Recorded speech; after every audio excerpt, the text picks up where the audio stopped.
Ladies and gentlemen, children of all ages, welcome to a Crypto Maniacs Podcast on this glorious Tuesday, June the 6th. Taskmaster is here. John goes here after a hard day's work, Task. I, I was I was in the AC today, typing away on the blockchain. So yes, I do understand and appreciate it.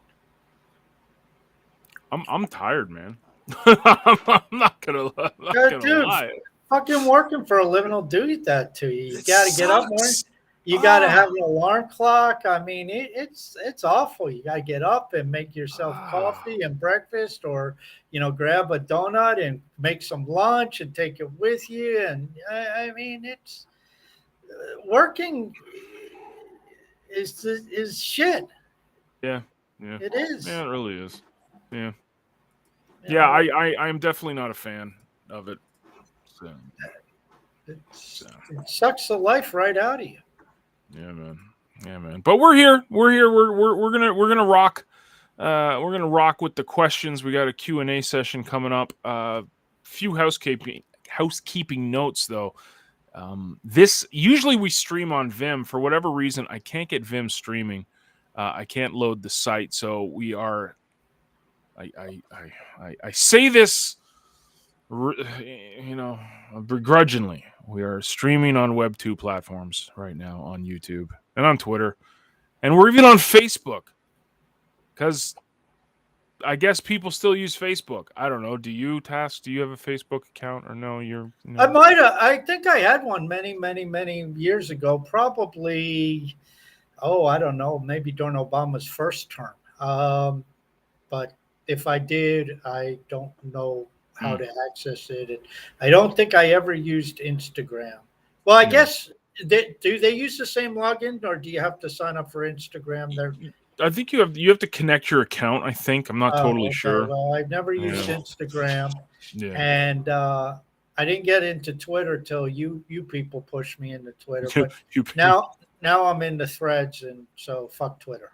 Dude, I was like that as an Elon Musk fan, but I don't give a shit about Twitter, because if he makes 20 or 50 or 100 billion or loses 20 billion, I don't give a shit. Not my money. I was the last tweet I did before the weekend was actually our Thursday show, and I actually went to Twitter and I noticed that I hadn't tweeted in days, and I was like, "Oh wow, well I guess I should tweet." Oh, by the way, I'm just on Threads. Here's a Leo Finance link for you guys to check out. Yeah, I've started to use Twitter for Spaces, and I'm doing messing around with a little show on there about money. But other than that, it's like, why the fuck would I go and tweet? It's like, I mean, I made the big stink when Discord went down. Leo Finance. I'm like, well, fuck it. Good. Yeah. Why build it? Rebuild it. Yeah. Now, I understand there's certain things that you want in there, and I'm okay with that. But it's like, get rid of that general rule. Put that shit on Threads. Of course, I understand where Cal comes from. I mean, he hasn't come out and said this. But, obviously, if he gets rid of that, guess what all those assholes do? Do they go to Threads? No, they just run to another Discord and start chit-chatting in there. So, right, yeah. It's just unbelievable how many Hivians are Web 2 addicts, and they said, oh, I fix the Discord so I can get back in. And it's like, why? Yeah. So apparently Vim is working now. So okay, Vim, well, yeah, we're on Vim. Yeah, sorry, Tokenize just put it in the Threadcast. It's like, join us. I was going to say, that way Tokenize can listen, because he only listens through Vim, I think. Yeah. CTP, Michael Klein Jr., friend of the show, said, deleted Twitter app from my phone and never went back. Of course, I don't actually tweet. I normally only comment.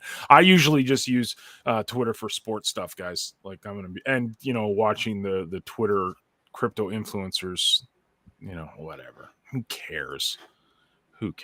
Hello, 3 Steps. Hello, Rob. Vim. Yeah, it's working now. I don't know why it wasn't working for me.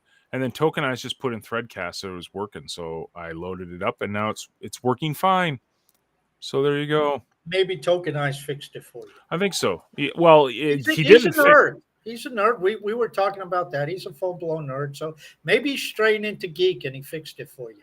Dude, you guys okay after the weekend that you had? You Tokenized and Jimmy, like, just I feel bad for tokenized. Jimmy and I are taking down a freaking rabbit hole of torture. It's like, hey, tokenized.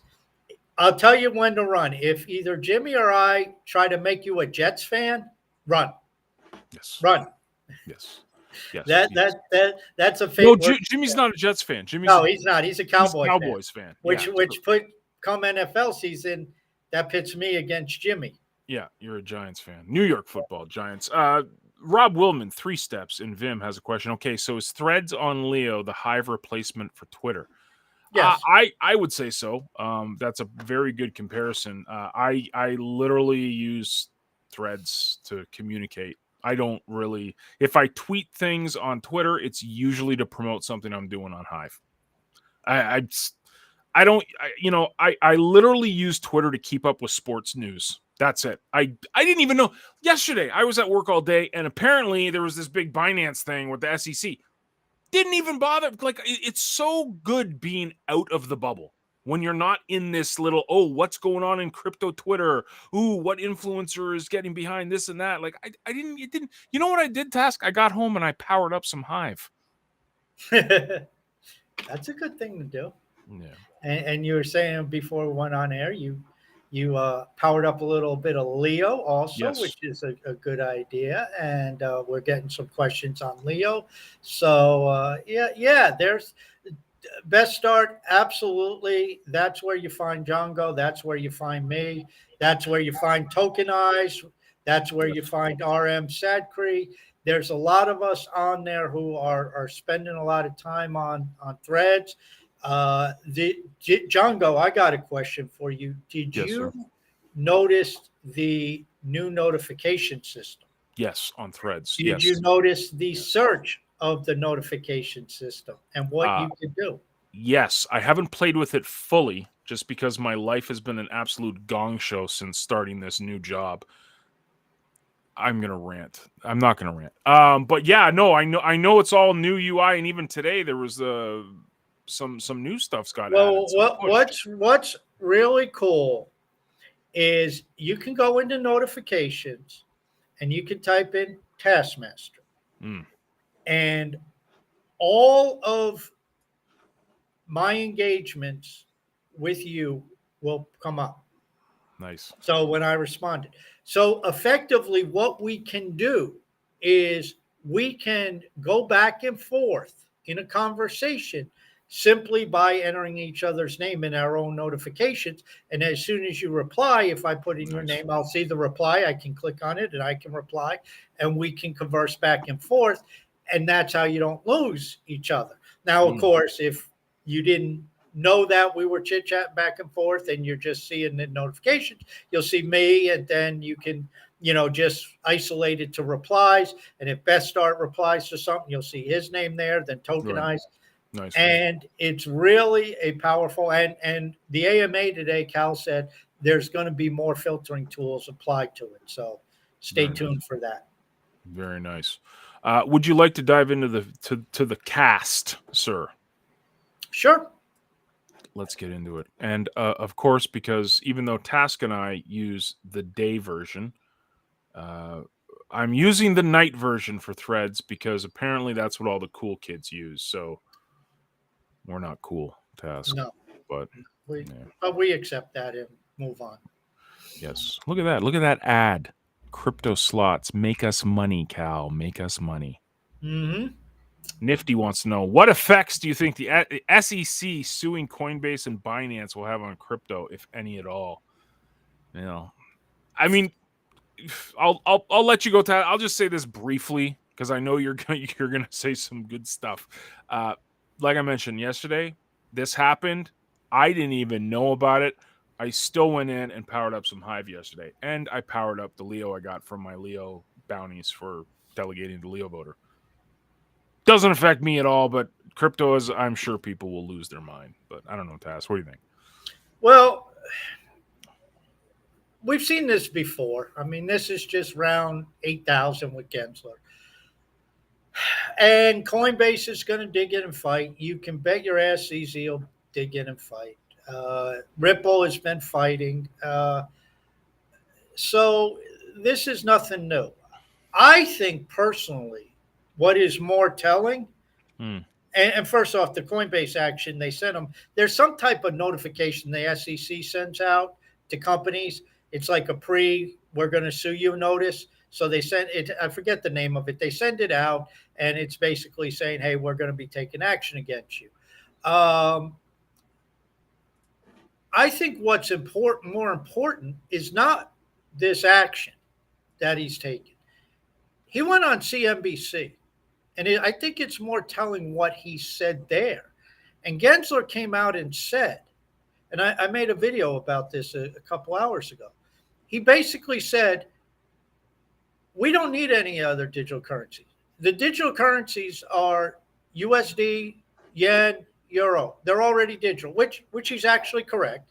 They're digital through the commercial banking system. But he also said that you don't need anything more than the US dollar.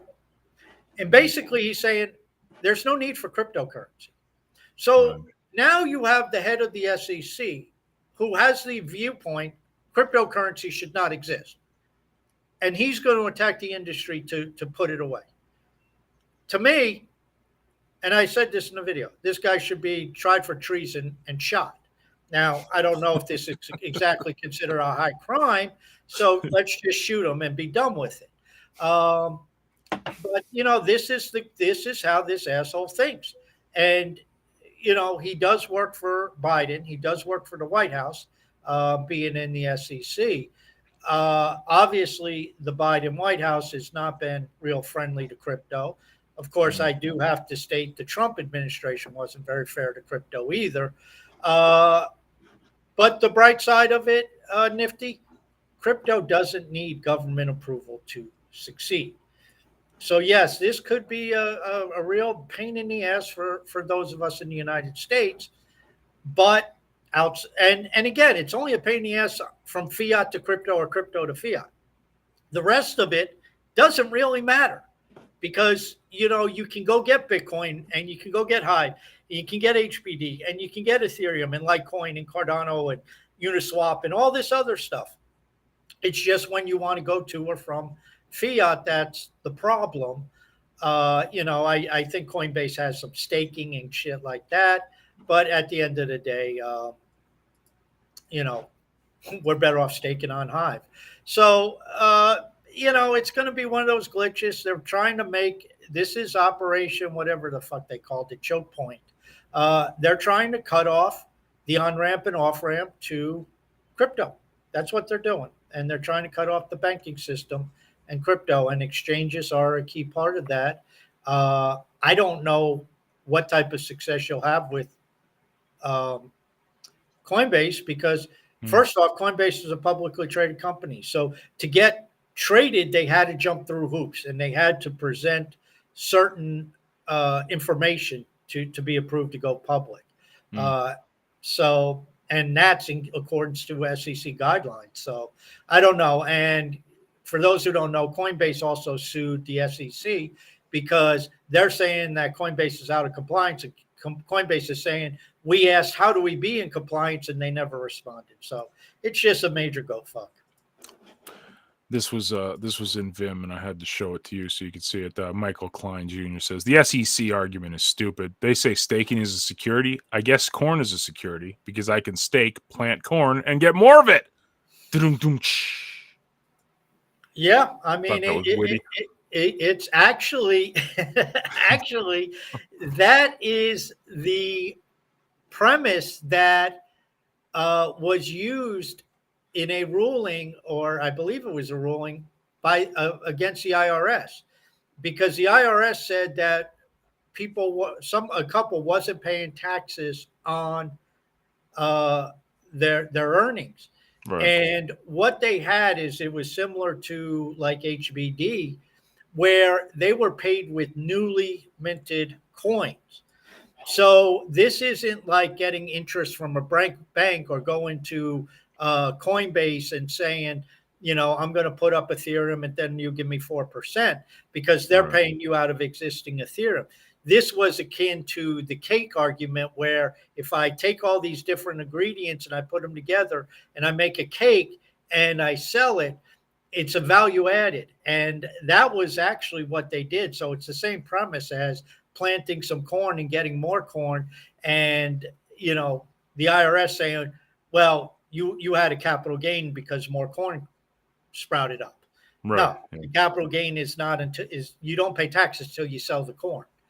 And that's what the IRS said. But yeah, Gensler is just, he as I said, he should be tried for treason. Every company that sends offshore, he ought to be, lashed 150 times. There you go. Nifty has another one, and this can go with Sad Cry too. Because when Moon, Leo, and Nifty says, do you think Leo will flippin' hive at some point? Will the flippening happen? Or will we see a reversal? Do you see Leo hitting hive prices? Or because that would maintain that hive stays at where it's at now. Does that make sense? Yeah, I understand what he's asking. And Nifty, it's really... it happened the last time when the price of hive went up, and this is just one of the dumbest things people do. Oh, Leo's worth more than hive. No, it's not, you asshole. Yeah, it is. Look, hive's at 35 cents. Leo's at 60 cents. It's worth more. Yeah, look at the market cap. It's like saying, some stock that's at $20 is worth more than a stock that's $5, when the one at $5 has, 10 million shares outstanding versus 100,000 for the $10 stock. You have to look at the market cap. The flippening that people refer to in crypto is Ethereum versus Bitcoin. And it's not the price, it's the market cap.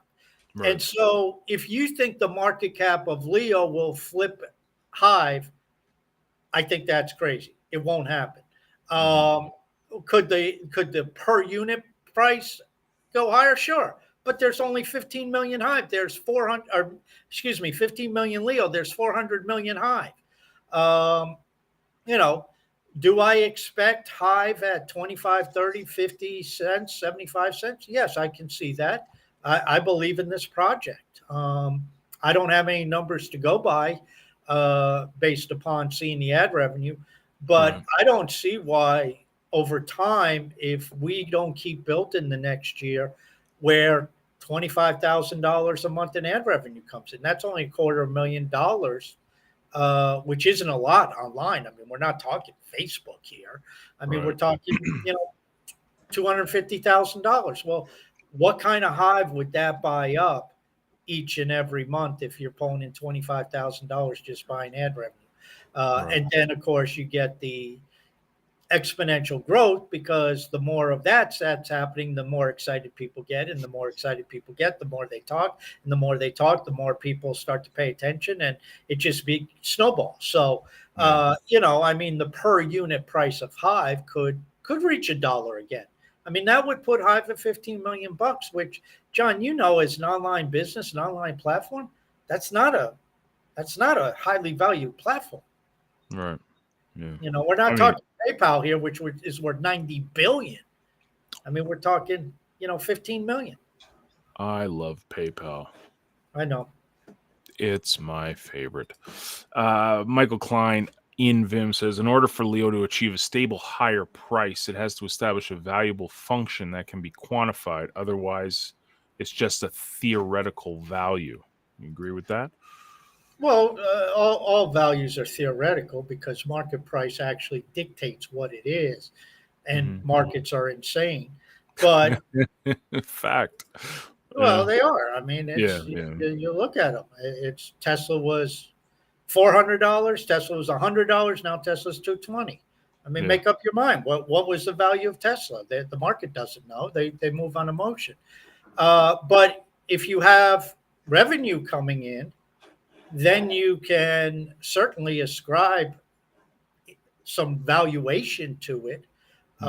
And there is revenue coming in. There are ads. We see an ad right there. And if somebody clicks it, that will generate ad revenue.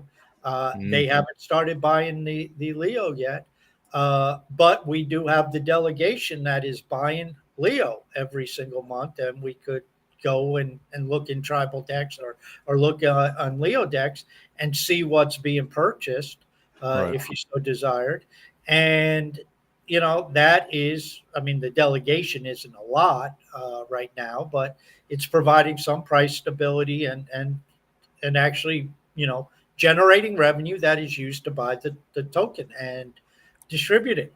And the ad revenue should take that to a higher level. Then you start adding in some of the other things Cal's talked about, subscriptions and things of that nature, and you basically have an economy starting. Yeah. It's beautiful, beautiful thing, beautiful things. We have another question here from Tokenized, who fixed Vim. Thank you, Tokenized. Vim has been fixed thanks to Tokenized. He says, what are the main differences between the so-called pseudo-smart contracts we have on Hive versus actual smart contracts we see on other chains? I would guess one's usually on base layer and the other ones were layer 2. Smart No, what it is a smart contract's just code. That's Mhm. all it is. It's just code that's written to run autonomously. Uh, the difference is the smart contracts we have so far on Hive are Hive engine, and developers cannot access it. It's closed. So Cal's team cannot write a smart contract and have it applicable on Hive engine. Can't be done. Uh, you can, if you know Solidity, anybody can go write a smart contract on Ethereum. Now, from what I understand, is being built with both VSC and Speak Network, is going to resemble Ethereum in the sense that any developer will be able to come in and write a smart contract. I don't know what code they're using. I think Vaultec said that VSC is using JavaScript, if I'm not mistaken, but maybe it was Python. And I have no idea what Disregard is having Speak use. But anyway, the basic idea is, even though these are side chains, they're going to be open to developers writing their own smart contracts, executing their own smart contracts, just like developers can go and do on BSC, they can go do on Polygon, or they can go do on Ethereum. Yes, John, you are correct. The EVMs, they have them at the base layer. These are side chains, so they're not base layer for Hive, but they're smart contracts that are on those node systems that are running them. So the VSC is going to have nodes that'll run those smart contracts. And another difference that Baltec told me is with VSC, unlike Ethereum, because they're at the base layer, every node has to run every smart contract on Ethereum. On VSC, you can scale horizontally. And what I mean by that is not every node needs to run a smart contract. So let's say John and CTP develop a smart contract, and they have a 50 node system that run that. And I from a totally different project, I develop another smart contract, and I have different nodes running it. Right. Those nodes do not need to run John's smart contract. Now, they may opt to, but they don't have to. If John and I were node operators for Ethereum, we have to run every smart contract because it's part. I mean, it's just like a witness not running half the code for Hive. You can't do that. You got to run the entire data chain, right? And so that's the major difference. But I don't say we have pseudo smart contracts, because what's on Hive engine are smart contracts. So those functions, a lot of them are run by smart contract. The problem is nobody has access to them but the Hive engine developer team. And so, that's the difference, that no new developer can come in and just say, hey, we're going to go build this on Hive engine. Yep. And I'm not going to say a word. Let's move on to another question. Another question from Michael Klein, using the Vim platform. Gotta love it. I'll put it up here. Has anyone got an example of a token whose value is dictated by an outside value? For example, one corn token being valued at the price of a bushel of corn at the close of the day. Regional valuation. Anything like that? Well, I mean, theoretically, HBD. Uh, I mean, I don't know if you want to consider that outside. I mean, it's outside the token, but inside the ecosystem. Um, you know, asset-backed tokens, asset-backed securities.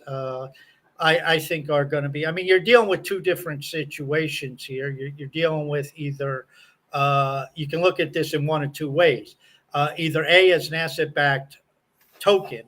So, like he's saying, you have a corn token backed by actual corn, or you could have it as a derivative. And there are some synthetics and some derivatives out there. I don't think they're quite expansive yet, but I would say in the future, you're probably going to see people experimenting with both. I don't know of any off the top of my head, but I can guarantee you're going to see a shitload of derivatives out there.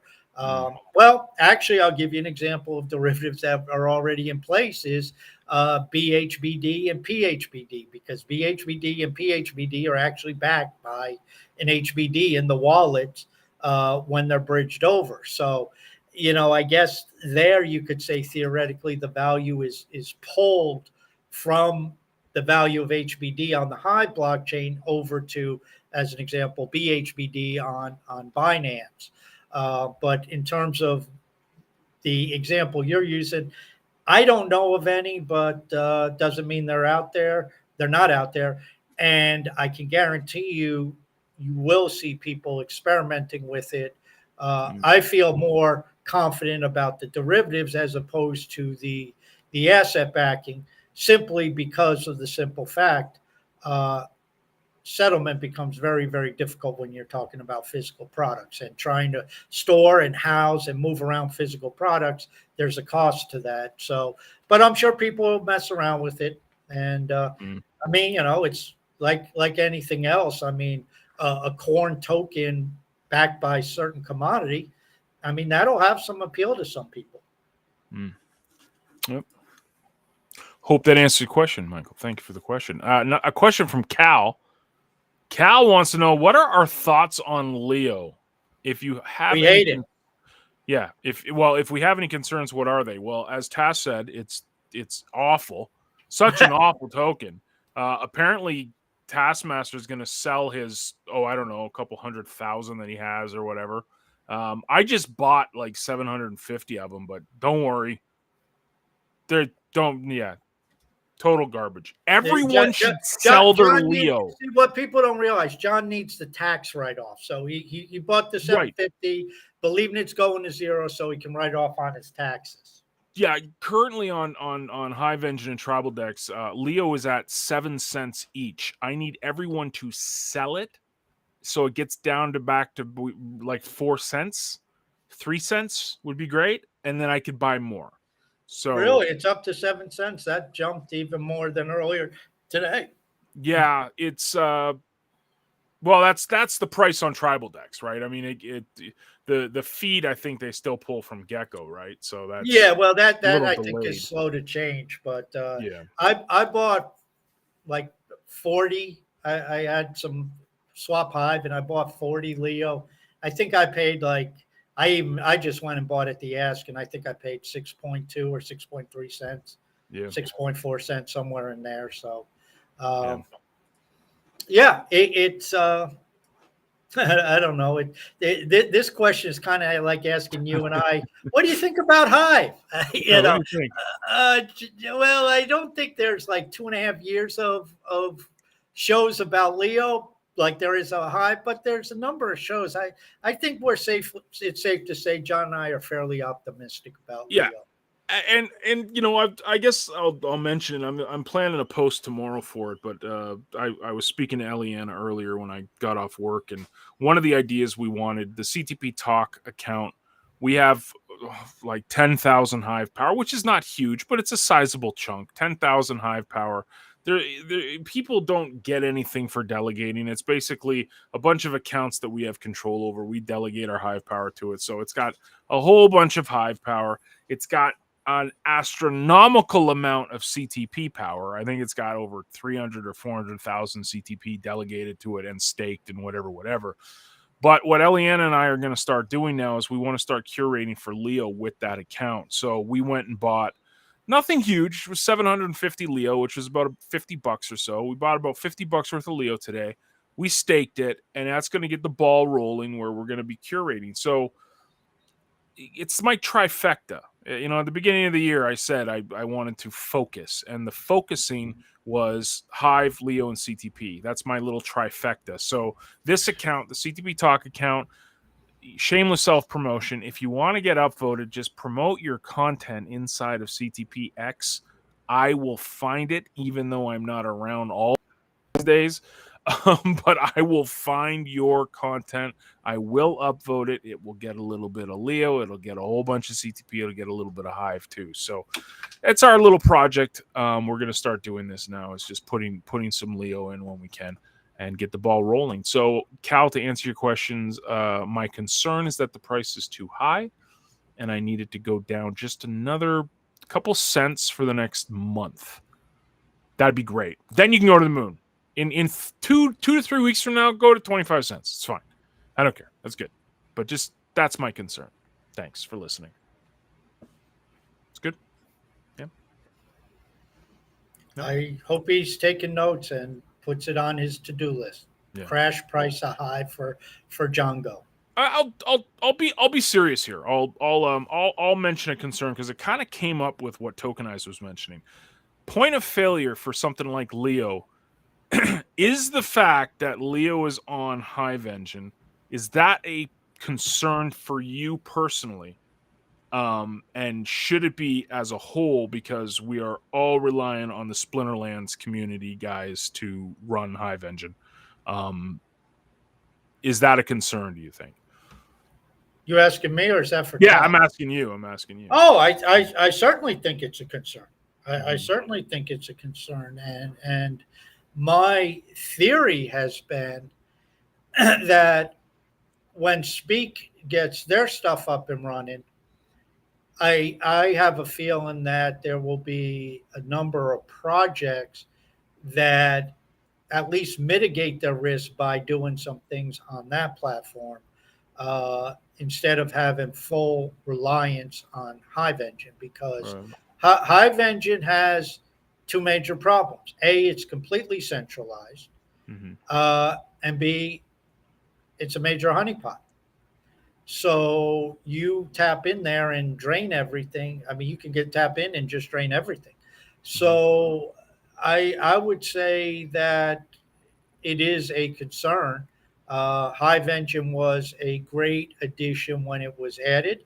It was needed. It was innovative. It was new. It brought Hive to a completely different level. Unfortunately, it's still the same. And my feeling is, and maybe others will disagree with me, my feeling is that those that are true Web3 have to constantly be focusing on further distribution and decentralization. Right. Everything. And, we see it with, what Cal's trying to do with the polls and governance voting. You see it with the token distribution. We see it with some of the larger LP holders. We've been delegating. I delegated 2 batches of 25,000 Leo power to different communities that were supposedly going to be using threads to spread the curation around. These are things that I think projects need to keep looking at and keep doing, and because that's what's going to provide the resiliency against the hackers, the Gary Genslers of the world, all this stuff. Governments is distribution and decentralization, and maybe you don't get there 100%. It's not necessarily a destination as much as a direction, but I think it's a direction you have to keep going in. and you should see some results after a year or two. You should be able to look back and say, yeah, we progressed. Man. I love that Cal came. He's like reading your mind, because then he says, "What are your favorite 3 things happening in Web3 right now?" And you mentioned that. That's a big thing for us at CTP, and I know it's a big thing for a lot of the Hive, you know, the Hive fans. Like, they call me Dan and Starkers. Like, they believe in what you just said, and that's distribution of tokens. And everything's like, Dan's quote is one that will live with me forever, when he said, everything starts out centralized, is what you do after that matters. And that's what we're seeing. We're seeing communities like CTP on a minor scale, Leo on a bigger scale, Hive on a bigger scale.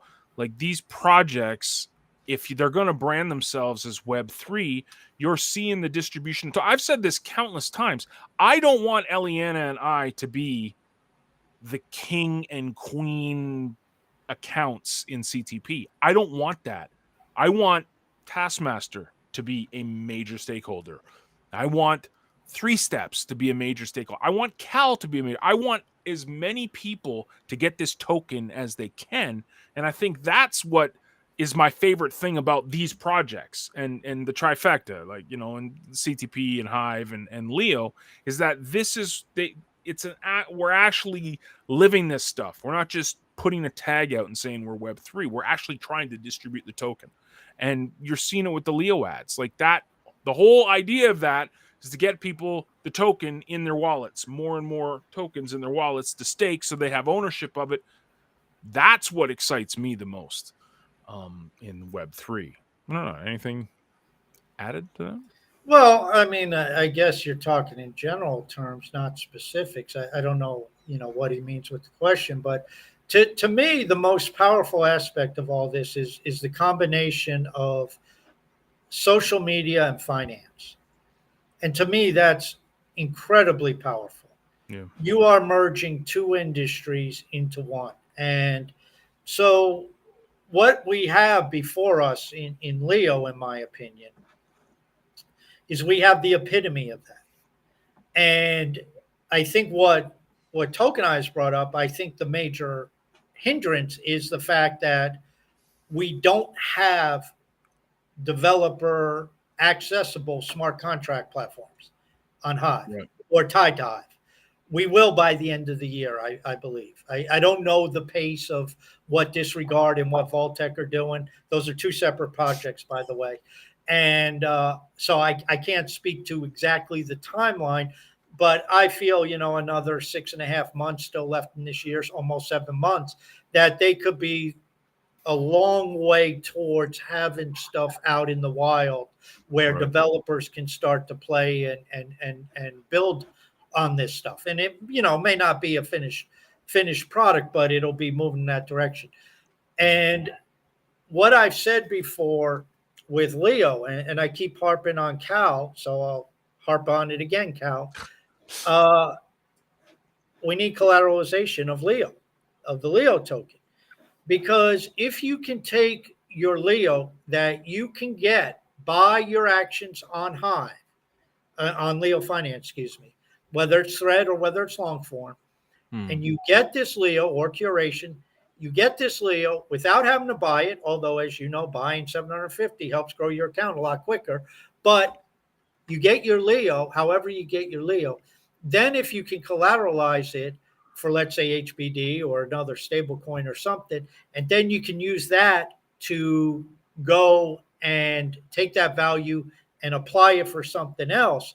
That's how things grow rather quickly.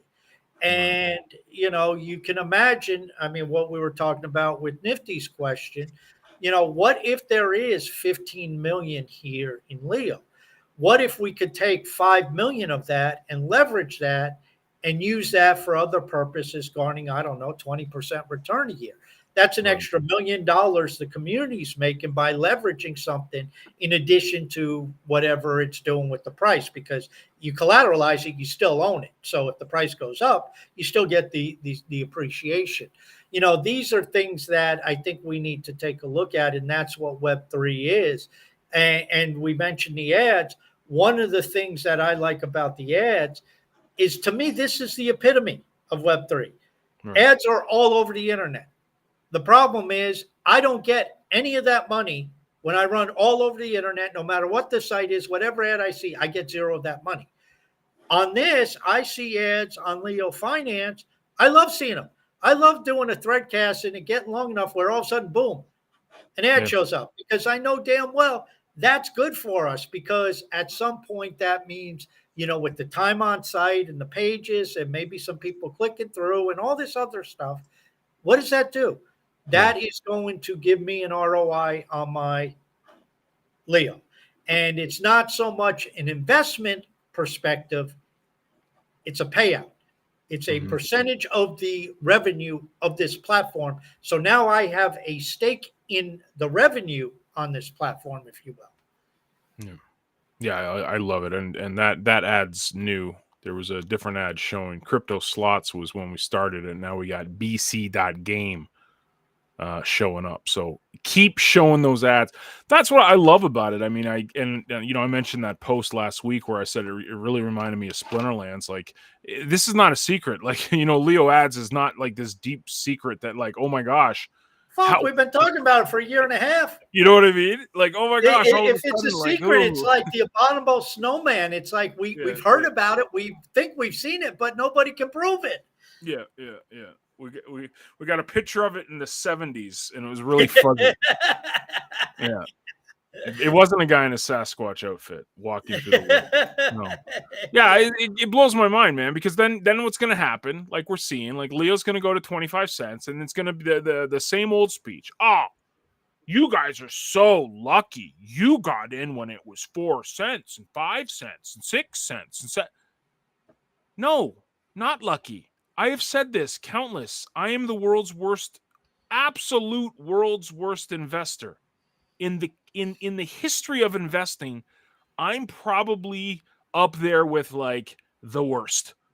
But somehow I figured out that Splinterland stuff. Somehow I'm figuring out this Hive stuff. Somehow I figured out this Leo stuff. I mean, there's no luck when I've been talking about it, the same shit for 4 years. Yeah. And, the luck is I bought a huge batch at 4 cents, and I wrote it up to $1, and I wrote it back down to 4 cents. So, how lucky am I? But the bottom line is I keep accumulating. I keep, as I said, I bought 40 more today. Okay, that's not going to change the world, but I mean, I'm still buying little bits here and there in addition to delegating and getting the payout and earning it and curating it and doing whatever. Look at my accounts. I mean, I'm stacking it, and it's like either you believe in the project or you don't. And I put out at this thread, Django. I said, "You're a real." I don't remember exactly how I said it, but basically the gist of it is, if you didn't like Leo last week, you're a real horse's ass if you like Leo now, because the price is starting to go up. That's the dumbest reason to like Leo. If you liked Leo last week and you were sold on the project and what was taking place in the future, that's great. And, the price moving up is an added bonus. It gives us some excitement. It gives us some hope after a long downward drop. But my confidence never wavered in Leo, and my confidence in Leo is not supported by the price. I don't give a shit about the price because the market's a bunch of lunatics. Yeah. That Leo's value, going back to what was said before, what Michael Klein said, is not the price. Price is reflective. That's how we quantify it on the marketplace, but it's what's being built, and bear markets are for builders. Cal has kept building. You look at the UI, you look at the changes now compared to when Threads was introduced last August. So 10 months ago, 9 months ago, whatever it was, 9 or 10 months ago, Threads was introduced. Look at what we're dealing with now compared to last August when it went live. It's a huge difference. Huge difference. Yeah, massive difference. And Jessica just asked, are the ads related to this location? Because I don't see them. And she took a screenshot of the Coinzilla place your ad here. I saw that earlier today. I think sometimes it runs out. The ad will Yeah, run they out. run out of ads. And it's also, I'm sure it's geo-targeted. So depending on your country, so like I'll scroll up here and you'll see that I see bc.game. So the advertiser checked off Canada as a country that they would want to advertise to. So it's geo-targeted. That's old school PPC stuff. So you might not see an ad, but the ads are being served there. So depending on your location in the world will determine what you see, if you see anything. But the bigger Leo gets, the more people seeing these ads, it'll open up to more and more countries, guaranteed. Yeah, and there's also, as Cal, when he was on, he said, because we did ask him about it, that there's other platforms that they're also looking at, in addition to Coinzilla. That's one of the big ones, if not the biggest one. But there's another one that he mentioned, and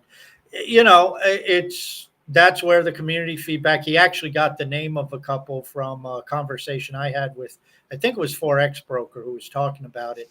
And Forex Broker threw up 3 or 4 names, and Cal said one of them he checked out. He had already looked at, but he was going to check out the other 2.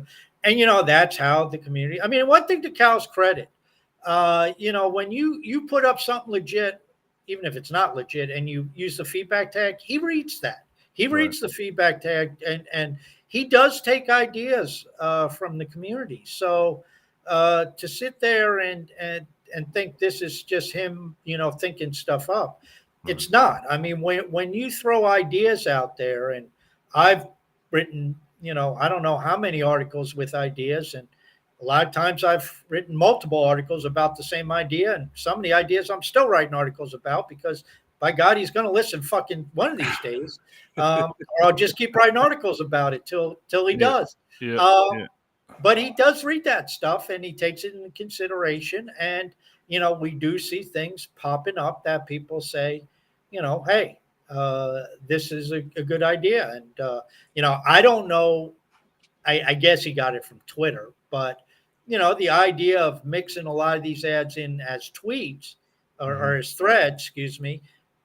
I mean, that's just a great idea, and I don't know who had that. I guess, it probably just pirated from Twitter, but, that works, Yep. Yeah, I saw someone mention it. I don't know if it was in my blog or your blog or someone's blog, but they were complaining that they were never going to turn ads on because they have Brave, and they weren't going to turn ads on. They didn't care what the site was, and they went on about I don't want to be advertised to, and like, okay, I get it, but Leo's different, because the ads that are being served, you personally benefit from. People need to remember that, because a lot of times there's this thing in crypto where wait, John. One thing I want to interrupt you. You missed a word. Yeah. Personally benefit financially. Yes. From. Yes. You make money off of it once it goes live. Yes. You have a financial interest.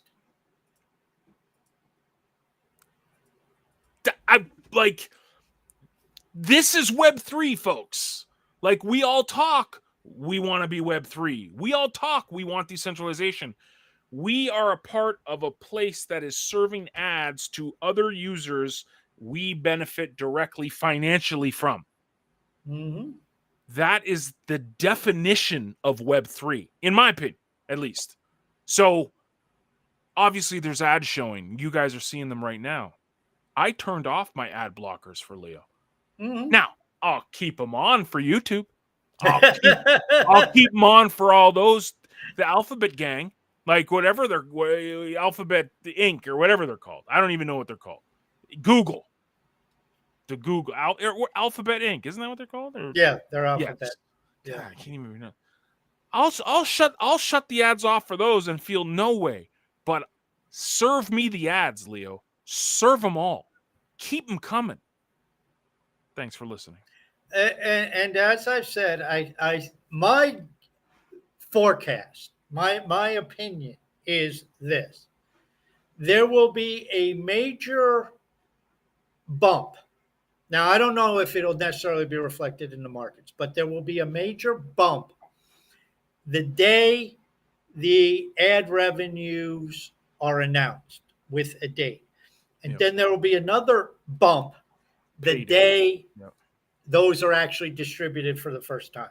And I can only imagine Threads when the bot goes through and delivers the Leo, no matter how much it is, no matter what people get, it doesn't matter. But somebody's going to look at their wallet and say, I got 3 Leo. And it'll say, I presume it'll say something, like Leo ad revenue distribution or what ad revenue distribution or whatever. Yeah. Somebody's going to post that, and everybody else will go to their wallet and look and see. And you are just going to have people flooded saying, I made this, I made that, I made this, I made that. And it's going to be unreal because all of a sudden, then it becomes, oh shit, all these ads that are there, all this time that I spent on Threads, all this interaction that I do that I wasn't even doing for financial gain. Oh, wait, all that fed into the ad revenue. And, then you'll get a report that said we had, I don't know, I'll pick up a number, $4,000 or $5,000 in ad revenue last month. And we bought this month $5,000 worth of Leo at 5 cents. It equated to this. And now everybody gets that. Yep. It's just going to be unreal. It's and that's coupled with a lot of the other things that Eric's doing, coupled with, upgrades to the UI, coupled with notification improvements, coupled with this. The AMA today, the next major area of addressing is going to be, there's going to be some updates and features added to the long form content to bring that up to snuff. The focus evidently was on Threads to try to get that out and to an acceptable level. So there's a lot of stuff going on, and at the pace that things are going with Leo Finance, again, I'll do the same thing with Speak and VSC.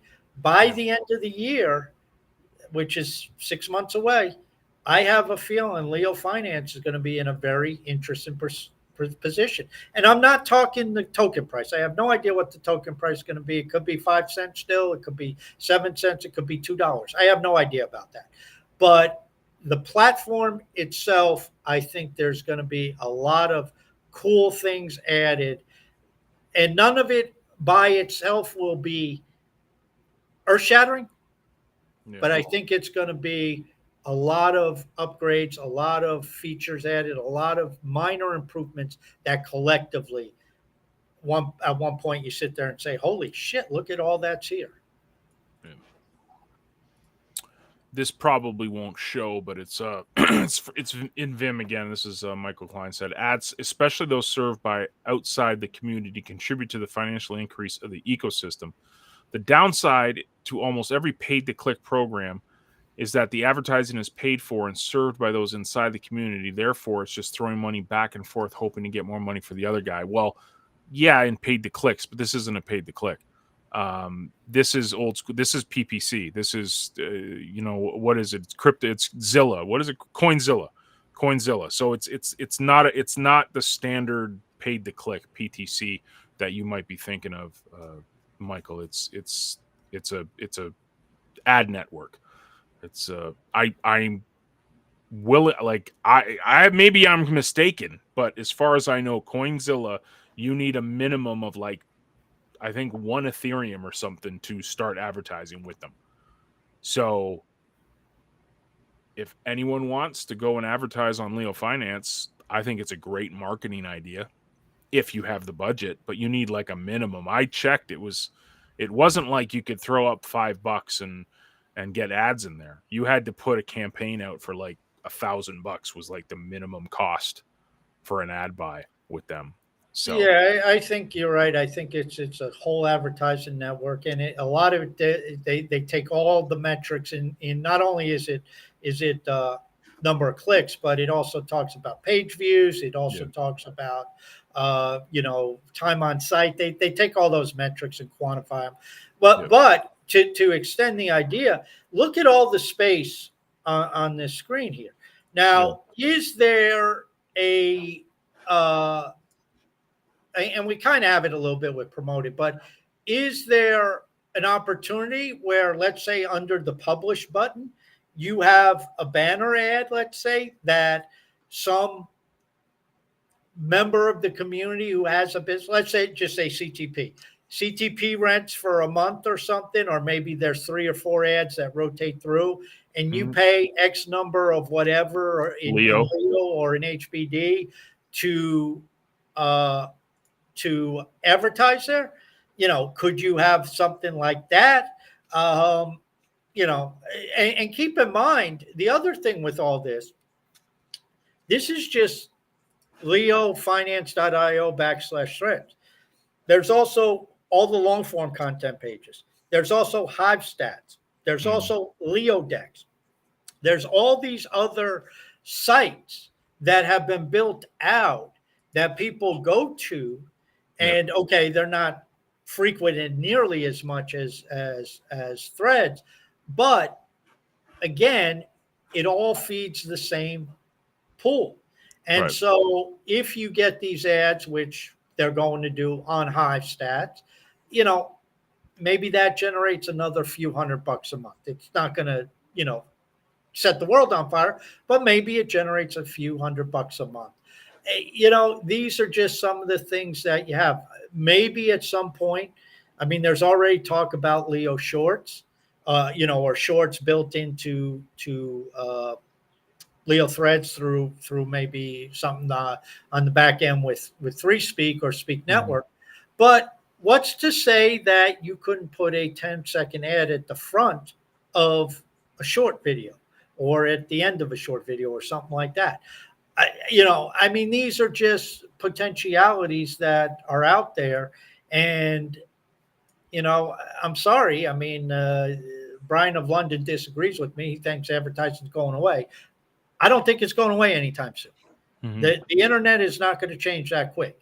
And so, if there's people willing to advertise and we can bring it into a Web3 ecosystem and like Michael Klein said, you have outside revenue.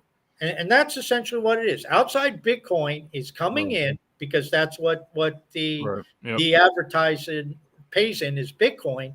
Bitcoin is brought in, fed into the smart contract, flipped for, probably BLEO or one of those, PLEO or something, and then bridged over and, yeah, ultimately distributed. So, this is all part of growing an ecosystem or growing a platform and getting that exponential growth. And then what happens, let's say instead of, 3,000 threads a day or whatever we're doing now, you got 300,000. I mean, yeah, it's you get more and more ads going, more page views, more pages available. It just keeps growing. And you yep. think about all the pages on Leo Finance over the last 4 years.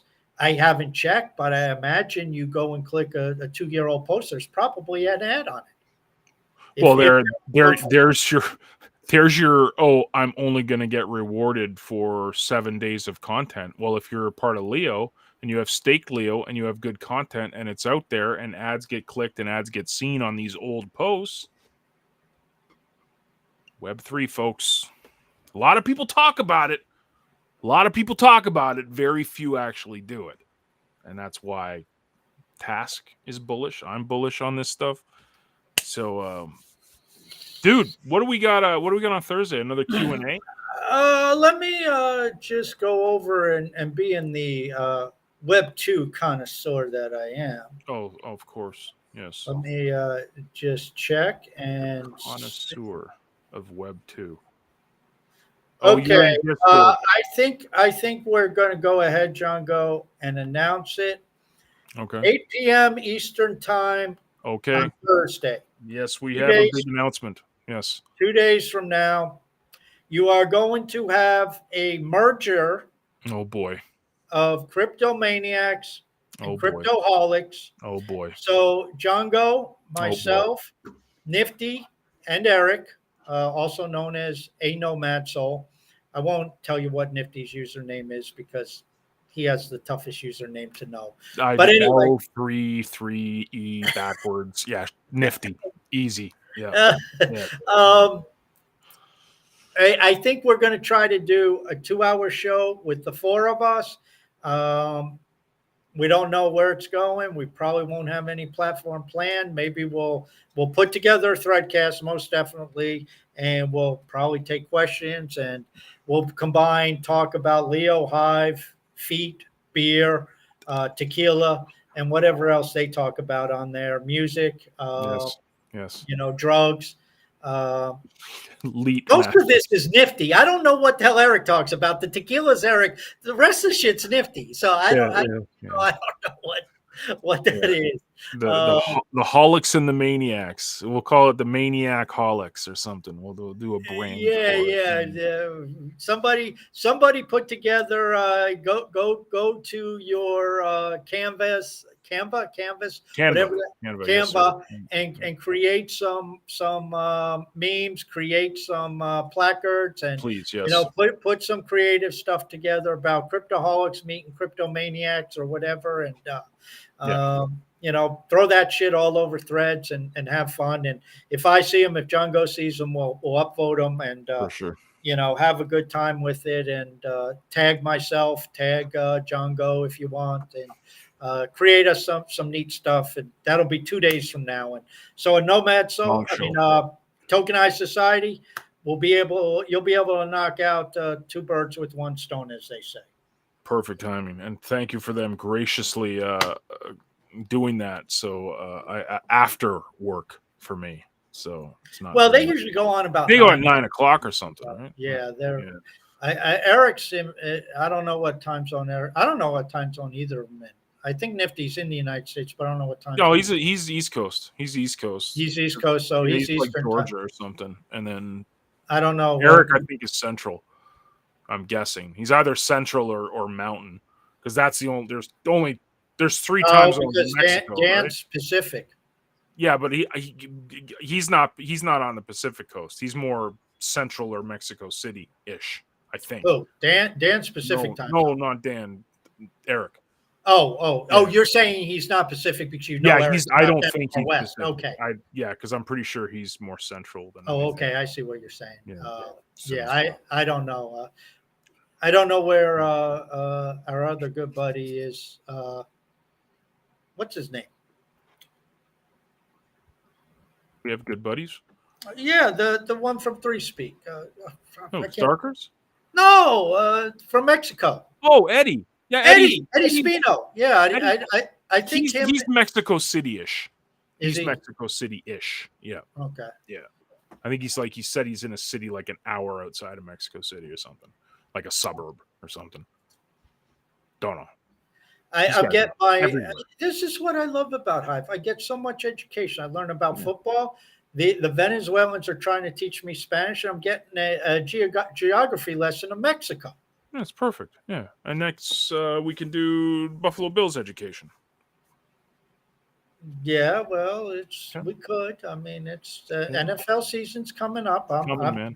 I called you out publicly, and I did so in high confidence that you are going to be one of the big threadcasters once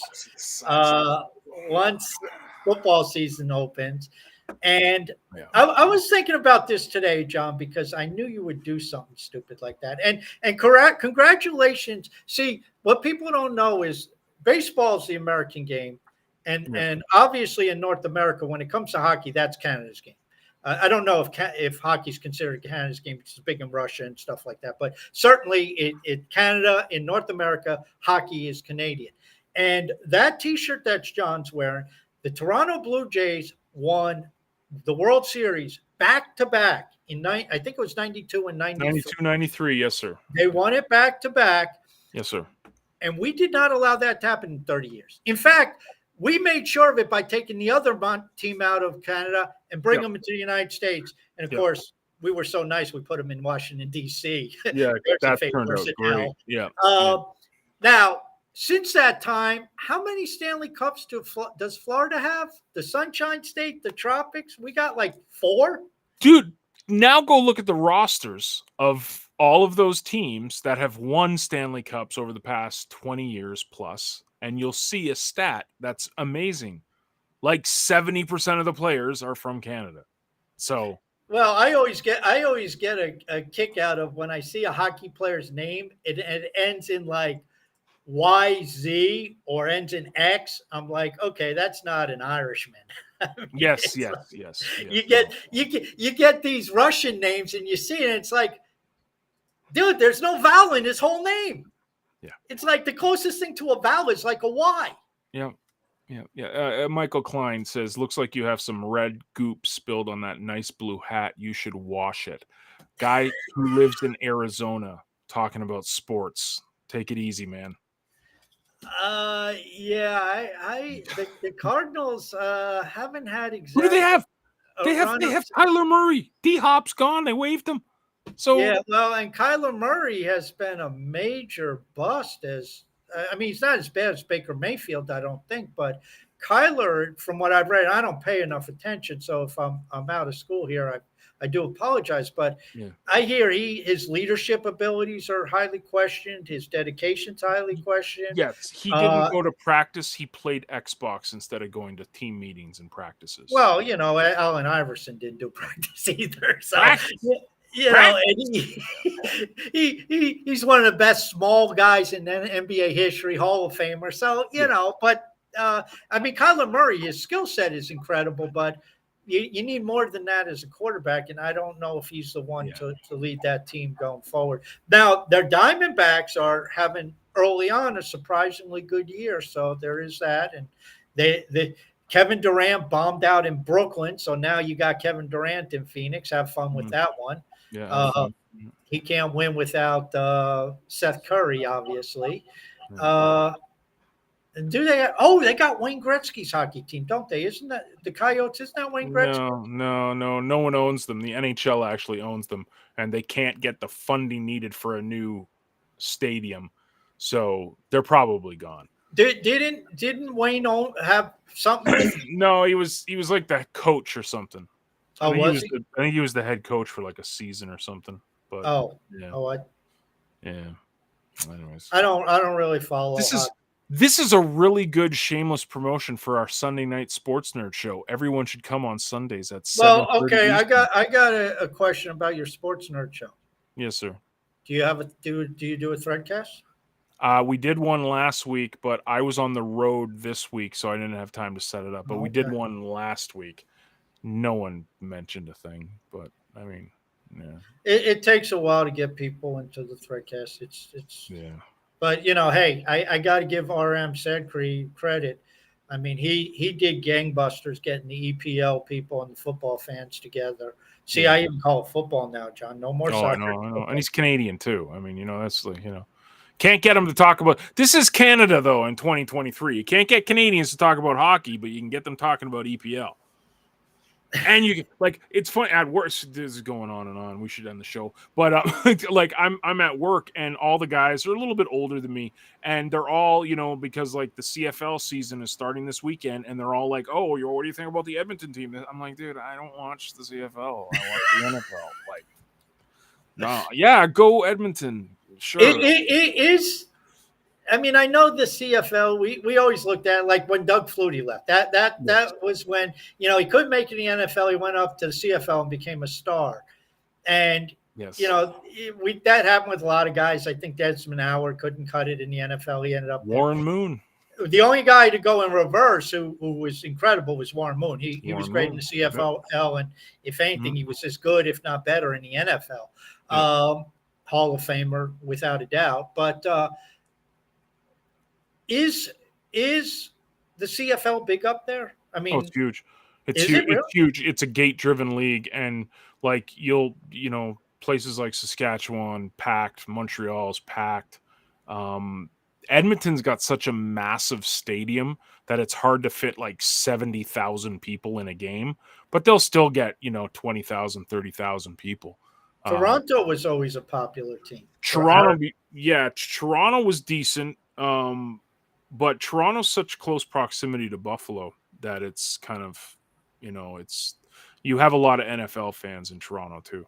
So it's a gate-driven league, man. CFL is very healthy up here in Canada. The COVID almost killed it. COVID did a number on it, but it survived. And I think it's the oldest professional sports league in North America. Like it's been around over 100 years. It's like older, yeah. Yeah, Calgary too, Eric just mentioned in YouTube. Yeah, Calgary's got rabid fans too. Like it's a summer thing because we play when the NFL is not around. So there's no other options. You want football, you watch CFL. So it's good. Well, it's fun. It's fun. Now, do you guys get a lot of hot shot?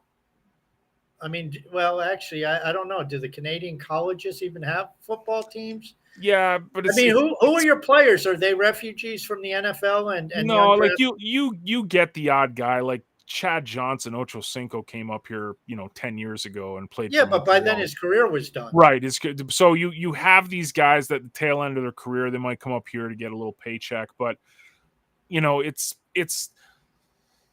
decent football. It's not NFL. Like there's no running game at all. It's all, 30-yard bombs. It's only 3 downs. It's a big field, so it's a passing game, pass heavy. So it's fun for that. You only have 3 downs, so it's first down, second down, then you got to punt. But yeah, and it's 110 yards instead of 100, and I think it's wider too. It's wider too. Yeah. It's fun. It's definitely a fun, place to take your kid to a game, and it's on TV here. It's national all the time. So, but I'm so you're saying if you were in Toronto and I said, okay, John, I got Buffalo. 4 tickets to the Toronto team, or I got 4 tickets to a Buffalo Bills game. Bills. You're going to take the Bills. Bills by a billion. Absolutely. You tell me the tickets are in New Jersey, I'll go to the Bills game. You tell now, me. Now, if I gave you, would you go to a CFL game? Oh yeah. Oh, for sure. It's okay. It's fun. It's just, it's not like, it's completely different. Going to sports in America is different than coming here. Here's very reserved. Even in hockey, you watch the playoffs in the States, people are standing. They're banging on up here. It's very reserved. You go to a Philadelphia Flyer game, there's a fight breaking out on the ice. There's fights in the stands. Yeah. I mean, it's Canada is extremely, extremely conservative when it comes to sports fandom, raging sports fandom. You get Flyer Ranger games in the, I don't know, it's probably not the Spectrum anymore, but I remember in the Spectrum. I mean, there'd be 4 or 5 fights in the stands. Sure. I mean, the announcers be talking about, oh, there's another one up there. Yeah, it's fantastic. Love it. Dude, good show, man. Hope you guys enjoyed the sports part of the show, brought to you by Sports Nerd Show on Sundays. Is that our first advertising gig? First advertising. I got to tell Scott to send you some money now. So there you go. Perfect. Cool. Guys, Thursday, come to the Cryptoholics and the Cryptomaniacs show. And it'll be fun. 8 p.m. Eastern on Thursday. Until then,